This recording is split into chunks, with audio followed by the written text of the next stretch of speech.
नमस्कार, मैं हूं आपके साथ मयंक। आज 28 तारीख है और देखिए इस वक्त की एक बहुत बड़ी खबर और एक्सक्लूसिव खबर जो शायद आपको किसी चैनल पर, किसी प्लेटफॉर्म पर नहीं मिलेगी। देखिए खबर ये है कि लगातार ईरान की तरफ से स्ट्राइक्स हो रही हैं इराक पर और एक बार फिर एरबिल में बड़ा ड्रोन अटैक हुआ है। बताया जा रहा है कि करीब 4 से 5 ठिकाने ऐसे हैं जहां पर ईरान की तरफ से ड्रोन स्ट्राइक की गई इराक में। इसमें से एक जो है ड्रोन वो अमेरिकी एम्बेसी जो है बगदाद में उसके बेहद करीब गिरा, जिसके बाद करीब 10 फाइटर जेट्स ने टेक ऑफ किया है और वो इराक के आसमान में है ईरान के किसी हमले को रोकने के लिए, जिसके बीच तनाव बहुत बढ़ गया है। लेकिन जो असली खबर है, सबसे बड़ी खबर वो ये है कि ईरान ने ड्रोन स्ट्राइक में इराक में मोसाद का एक सीक्रेट अड्डे को तबाह कर दिया है। देखिए ये बहुत बड़ा दावा है और बहुत बड़ी खबर है।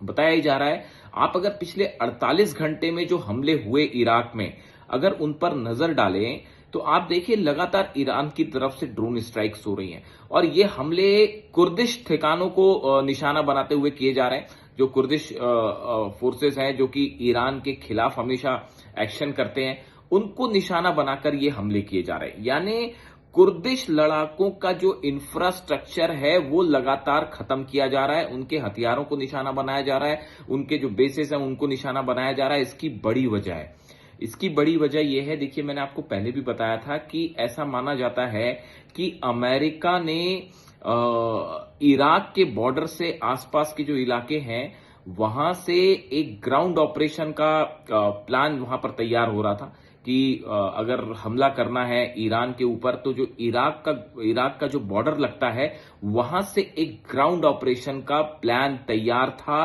और इसकी जानकारी केजीबी के थ्रू ईरान को दी गई।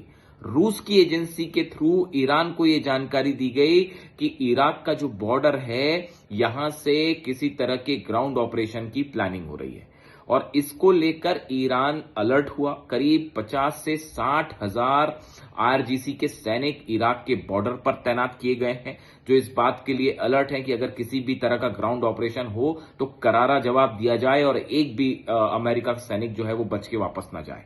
इस बात के लिए ईरान पहले से अलर्ट था। लेकिन देखिए ईरान जो है प्रीएम्प्टिव स्ट्राइक की जो बात होती है कि अगर खतरा सामने है तो उसको पहले ही तबाह कर दिया जाए, यही पॉलिसी है अहमद वाहिदी साहब की, यही पॉलिसी है आईआरजीसी की। और इसी पॉलिसी पर आगे बढ़ते हुए अब ईरान लगातार हमले कर रहा है इराक के ऊपर। देखिए नेतन्याहू और डोनाल्ड ट्रंप की मुलाकात हो रही है और इस मुलाकात में यह तय होगा कि आगे क्या किया जाना है। देखिए डोनाल्ड ट्रंप जो है वो अपने जीवन की सबसे बड़ी मुश्किल में फंस गए हैं। रिपब्लिकन पार्टी के जो सांसद हैं, उनके खुद के सांसद हैं, वो बता रहे हैं कि डोनाल्ड ट्रंप का मिशन पूरी तरह से फेल हो गया है और ईरान, वो तो यहां तक कह रहे हैं कि ईरान से इतना बड़ा नुकसान हो गया है अमेरिका को जिसकी भरपाई करना मुश्किल होगा। अरबों डॉलर का नुकसान हो गया है। चर्चाएं ये हो रही हैं कि भाई पीट हेग्सेथ, रक्षा मंत्री पर आरोप लग रहे हैं कि पीट हेग्सेथ ने जो है डोनाल्ड ट्रंप को इस तरह की सलाह दी थी, हमला करिए, और पीट हेग्सेथ की वजह से जो है वो अमेरिका मुश्किल में फंस गया है। और अब ये समझ में नहीं आ रहा है कि इस जंग से बाहर निकला जाए तो कैसे निकला जाए। और इस बीच देखिए 3-4 घटनाएं ऐसी हैं, आपको ऊपर से देख के ऐसा लग सकता है कि फिलहाल हमले नहीं हो रहे, शांति है, लेकिन अंदर ही अंदर बड़ी स्ट्राइक्स हो रही हैं, बड़े हमले चल रहे हैं। देखिए जो हमले हुए हैं एरबिल में, ये एरबिल में एक जो स्ट्राइक हुई है, बताया जा रहा है ये असल में स्ट्राइक कल हुई, कल शाम के समय ये स्ट्राइक हुई है। इस हमले में ये होता है कि शाहिद 136 ड्रोन से एक ठिकाने को तबाह किया गया जो कि कुर्दिश इलाके में था। और गौर करने वाली बात है कि इस इलाके में कुछ पहाड़ियां हैं, उन पहाड़ियों में बताया जाता है कुछ टनल्स भी बनी है, सीक्रेट तरीके से बनाई गई है जिसकी जानकारी किसी को ना हो। और इन्हीं सीक्रेट टनल में से एक टनल में मोसाद का क्वार्टर, मतलब मोसाद का जो है वो दफ्तर चलाया जा रहा था। यानी जो इराक में ऑपरेशंस को अंजाम दिया जा रहा है उसको अंजाम देने के लिए इराक में मोसाद ने एक अपनी सीक्रेट लोकेशन, सीक्रेट ऑफिस बना रखा था। ईरान को इसकी जानकारी थी। ईरान ने शाहिद 136 ड्रोन से ऐसे दावे हैं कि सीधा इसके ऊपर हमला किया। ये जो इरबिल के आसपास जो धमाके की खबरें आ रही हैं, इसमें से एक स्ट्राइक मोसाद के इस दफ्तर के ऊपर की गई है और जिसमें पूरा दफ्तर मोसाद का, इजराइल का जो दफ्तर है सीक्रेट तरीके से बनाया गया, ये तबाह हो गया। अब इसका क्लेम कोई नहीं कर सकता। देखिए यही खास बात है, मोसाद पर जब भी हमला होगा, मोसाद के हेडक्वार्टर पर हमला हुआ था, मैंने आपको बताया जब 12 दिन की जंग हुई थी तब मोसाद के हेडक्वार्टर पर सीधा खैबर मिसाइल गिरी थी और उसका नतीजा यह था मोसाद का हेडक्वार्टर तबाह हो गया था। हिंदुस्तान का कोई मीडिया इस बात को चलाने को राजी नहीं था कि मोसाद के दफ्तर पर, हेडक्वार्टर पर मिसाइल गिरी है। हमारा पहला दावा था, मेरा पहला दावा था ये कि मोसाद का हेडक्वार्टर तबाह हो गया और 5 दिन बाद खबर आई कि मोसाद ने और इजराइल ने इस बात को स्वीकार किया कि मोसाद से जुड़ी बिल्डिंग पर हमले हुए थे। अब इसी तरह से अभी जो 40 दिन की जंग हुई, इसमें 5 बार मोसाद के दफ्तर, अलग अलग लोकेशंस जो है वो तबाह की गई है इजराइल में। और अब की बार इराक में, देखिए ये एक ईरान के खिलाफ जो ये कोवर्ट ऑपरेशन चल रहा है और बड़ी सारी कोशिशें हो रही हैं कि अपने एजेंट्स ईरान के अंदर भेज दिए जाएं, जासूस भेज दिए जाएं जो अंदर आके धमाके करें। इनका सफाई करने का काम शुरू कर दिया है ईरान ने। और ये जो प्रीएम्प्टिव स्ट्राइक्स इराक में हो रही है, देखिए बातचीत तो चल ही रही है, वो पाकिस्तान जो है वो इन्वॉल्व है, कतर है, इजिप्ट है, ये वो जेरेड कुशनर लगे हुए हैं, विटकॉफ लगे हैं, ये तमाम लोग कोशिश कर रहे हैं किसी तरह से ईरान को मनाया जाए और बैकडोर से बात की जाए। हालांकि ऑफिशियली ईरान ने मना कर दिया, हमारी कोई बात नहीं हो रही, मतलब ऑफिशियल कोई बात नहीं है, बैकडोर से इस तरह की बातें चलती रहती जिनका कोई नतीजा नहीं होता। इसमें क्या नतीजा निकलेगा आप देखिए। ऐसे हालात में ये जो ऑपरेशन हो रहे हैं इराक में, मोसाद का दफ्तर तबाह है जो कि सीक्रेट तरीके से इराक में बना था। इसके अलावा देखिए दूसरी जो बड़ी खबर है, एक तरफ नेतन्याहू जब टेक ऑफ किए अमेरिका के लिए, इस बीच जॉर्डन का जो बॉर्डर था, उस बॉर्डर से 2 ड्रोन्स की एंट्री होती है इजराइल में और इजराइल में सनसनी फैल गई कि भाई ये स्ट्राइक ईरान ने कर दी, स्ट्राइक ईरान ने कर दी, इस तरह की खबरें आ गई। हालांकि अभी ये बात साफ नहीं हुई है कि ये दोनों ड्रोन्स क्या ईरान ने भेजे थे, नहीं भेजे थे, ये बात अभी साफ नहीं है। लेकिन इजराइल में भयंकर खौफ है साहब।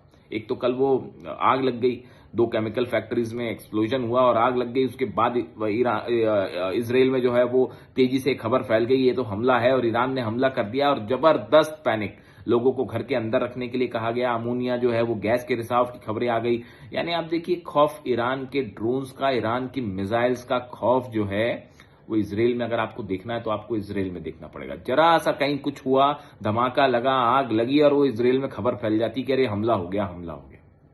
ये तो खौफ है ईरान की मिसाइल्स का, खैबर मिसाइल्स का और फतेह मिसाइल का, खुर्रम शहर का, सेजिल मिसाइल का।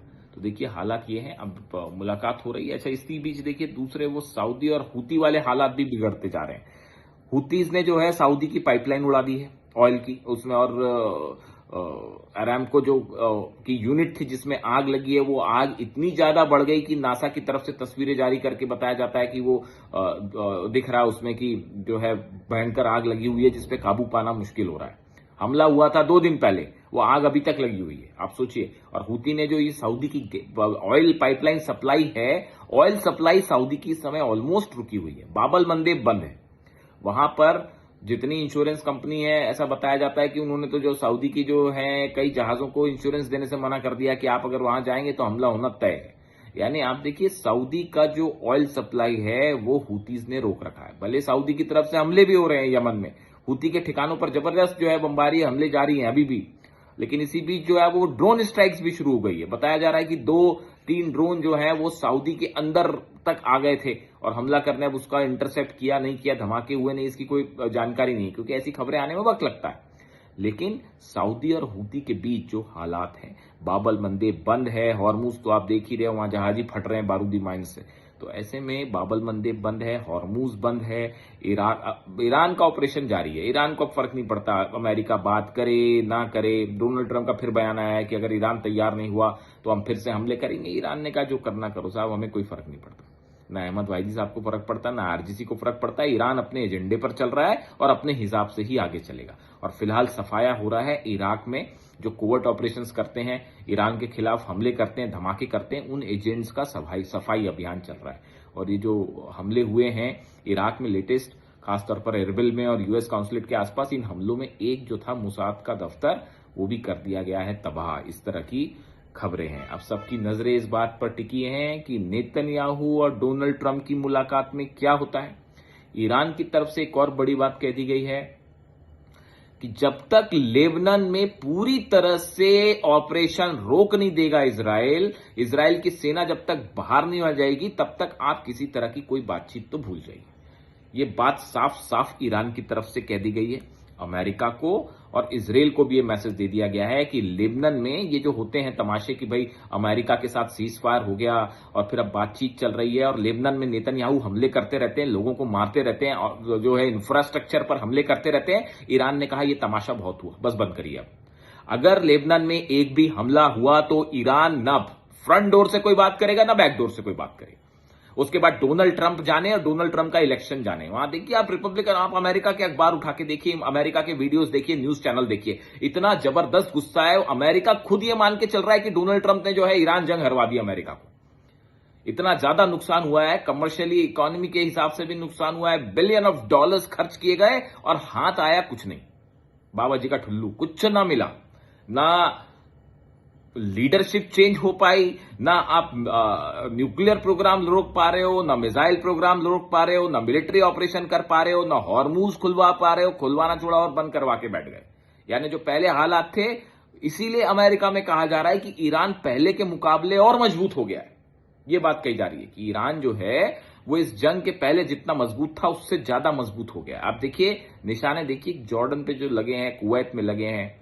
अच्छा देखिए, ये एक बात फिर और आपको मैं कहना चाहूंगा, जो अब तस्वीरें धीरे धीरे सामने आ रही है। हमने आपको सबसे पहले बताया था ये बात कि जॉर्डन में जो है वो प्लेन तबाह हो गए हैं और जॉर्डन में जो है वो कई इंफ्रास्ट्रक्चर और तबाही हुई है जबरदस्त अमेरिकी बेसिस पर। ऐसी हाल कुवैत का है। अब देखिए धीरे धीरे करके रोज एक खबरें आ रही है। सैटेलाइट तस्वीर आई, हाँ जी पेट्रियट उड़ गया है, हाँ जी तस्वीर आई जी थार उड़ गया है, हाँ तस्वीर आई वो F-15 जेट जो है वो तबाह हो गया। अब वो एक एक तस्वीर, एक एक खबर धीरे धीरे करके सामने आ रही है। हमने आपको पहले दिन बताया था जो स्ट्राइक हुई थी, जिन मिसाइल से स्ट्राइक की ईरान ने, जिस प्रिसीजन के साथ स्ट्राइक की, जिस बेस पर स्ट्राइक की, उससे यह साफ था कि यहां पर जो है वो हैंगर्स तबाह हो गए। और हैंगर तबाह होने का मतलब, कोई भी अगर आप जरा भी मिलिट्री वॉरफेयर को समझें, एयर स्ट्राइक्स जो होती हैं उसके वॉरफेयर को समझें कि कैसे नुकसान किया जाता है, कैसे दुश्मन के बेसेस जलाए जाते हैं, उसी वक्त ये साफ हो गया था कि साहब इन्होंने हैंगर जला दिया और उसमें कई जेट्स तबाह होंगे। डोनाल्ड ट्रंप इस बात को कभी स्वीकार नहीं करेंगे, अमेरिका स्वीकार नहीं करेगा, लेकिन आप इंतजार करिए, थोड़े दिनों बाद सीनेट की जो रिपोर्ट आएगी वो उसमें साफ बता देते हैं। देखिए इस मामले में तो थोड़ी मानना पड़ेगा अमेरिका की ये बात कि वो अमेरिका में जो है राष्ट्रपति भले कुछ भी बोलते रहे, सरकार कुछ भी बोलती रहे, लेकिन जो सीनेट की तरफ से जांच रिपोर्ट आती है उसमें सच पता चल जाता है। उन्होंने बता दिया जी 42 प्लेन ठोक दिए ईरान ने। अब अभी जो एक खबरें आ रही हैं, जो दावे चल रहे हैं कि 11 तो फाइटर जेट तबाह हुए हैं सीधे सीधे। मेरे हिसाब से 20 के आसपास, जो मेरा आंकड़ा है, जो मैं समझ पा रहा हूं कि करीब 20 अमेरिका के अलग अलग जेट्स, जिसमें F-15 भी शामिल है, C-17 भी शामिल है, P-8 भी शामिल है, सब मिला के आंकड़ा 20 के ऊपर जाएगा। आप वेट करिए, हम वेट करेंगे इस बात का कि सीनेट से कोई रिपोर्ट आए और उसके बाद हकीकत सामने आए। तो फिलहाल ये हालात हैं कि ईरान की तरफ से लगातार इराक पर और मुसाद के एजेंट से इनका सफाया जारी है। नजर है नेतन्याहू की मीटिंग पे, जो भी इसमें निकल के आता है खबर फौरन आप तक पहुंचाएंगे। चैनल साहब आपका ही है, अपनी राय रखिए, अपने कमेंट्स करिए। देखिए मैं जो है वो इस वीडियो को खत्म करना चाहूंगा अली खामनी साहब की बात से। मैं उनके रोज वीडियोस देखता हूं, उनके जो लिटरेचर है उसको पढ़ने की कोशिश करता हूं। कल मैं एक वीडियो देख रहा था उनका, उस वीडियो में अली खामनी साहब ने बहुत ही खूबसूरत बात कही। शायद यही वजह है कि ये चैनल स्टार्ट किया गया। उसमें उन्होंने वो लोगों को एड्रेस कर रहे थे और अली खामनी साहब ने लोगों से ये कहा उस वक्त कि मैं अल्लाह से ये गुजारिश करता हूं, ये दुआ करता हूं कि मेरे मन में मुझे वो शक्ति दीजिए कि मैं हमेशा आपकी इबादत में डूबा रहूं। ये बात उन्होंने कही कि आप जो है वो अल्लाह से, अपने खुदा से ये प्रार्थना कीजिए कि मुझे इतनी शक्ति मिले कि मैं हमेशा जो है वो आपकी इबादत में ही डूबा रहूं। और दूसरी बात उन्होंने ये कही कि मुझे ऐसी जुबान दीजिए जो हमेशा सच बोले। ये बड़ी नोटिसेबल बात थी। उन्होंने कहा कि मैं अल्लाह से प्रार्थना करता हूं, गुजारिश करता हूं कि मुझे ऐसी जुबान मिले कि मैं हमेशा सच बोलूं, किसी का दिल न दुखाऊं, हमेशा सच बात को सामने रखूं। उन्होंने कहा मुझे वो हौसला दीजिए, वो हिम्मत दीजिए कि मैं दूसरों की दर्द और तकलीफ को कम कर सकूं। ये वर्ड्स हैं अली खामनी साहब के। उनका ट्रांसलेशन चल रहा था, वो फारसी में बात कर रहे थे, नीचे इंग्लिश में ट्रांसलेशन चल रहा था। एक तो ये भी कोशिश चल रही है, मैं कोशिश करूंगा जल्दी ही फारसी सीखूं, ताकि बहुत सारा लिटरेचर है उनका जो इंग्लिश में या हिंदी में अवेलेबल नहीं है, होना चाहिए। देखिए, उन्होंने जो अपना काम करना था वो कर दिया, उन्होंने तो अपने देश के लिए अपना बलिदान दे दिया। अब सवाल ये है कि हम क्या करते हैं, आप क्या करते हैं और लोग क्या करते हैं, कैसे उनके मैसेजेस को, उनके संदेश को लोगों तक पहुंचाया जाए। तो उनके वीडियो में जो बात थी ना, उन्होंने कही कि जुबान ऐसी दे खुदा मुझे कि मैं हमेशा जो है वो सच बोलूं। तो ये जो चैनल है साहब, ये भी जो है उनके कहे के मुताबिक ही आगे चल रहा है और हमेशा सच ही बोलेगा, ये वादा है हमारा। कमेंट करिए, सब्सक्राइब जरूर कीजिए, आप ही का चैनल है, राय दीजिए आपको वीडियो कैसा लगा। Thank you so much.